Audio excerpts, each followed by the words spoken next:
Ellie was good at being in the room. She listened, she smiled, she answered. She knew when to nod, she knew when to laugh softly. She knew how to be kind. And still, there was always a little space inside her.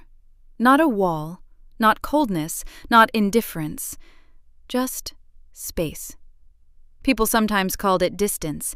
They would say, "You're here, but it feels like part of you is somewhere else." For a long time, Ellie tried to explain.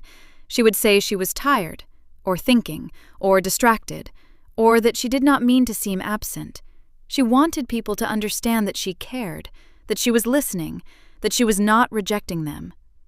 But one evening, standing outside a cafe window while everyone inside looked warm and easy together, she finally thought something different.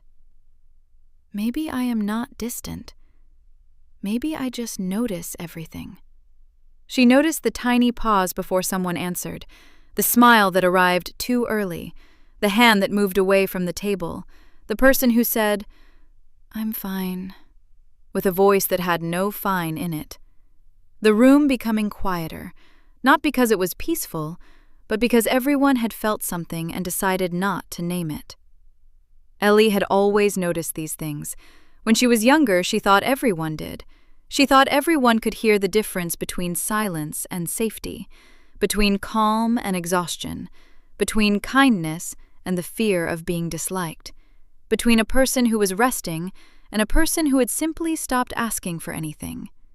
Later, she understood that not everyone lived this way. Some people could enter a room and simply enter it. They could talk, laugh, belong, leave, forget. Ellie could not. She entered rooms with all her senses open. She heard what was said and what was avoided. She saw who was comfortable, who was performing comfort, who was waiting for the conversation to end, who wanted to stay but did not know how. This made people think she was quiet. Sometimes it made them think she was hard to reach, but inside, she was not empty. She was full of things she did not know how to say. There is a loneliness in seeing too much, not because other people are bad, not because they do not care, but because it is difficult to share a world with someone who is standing in a different layer of the same moment.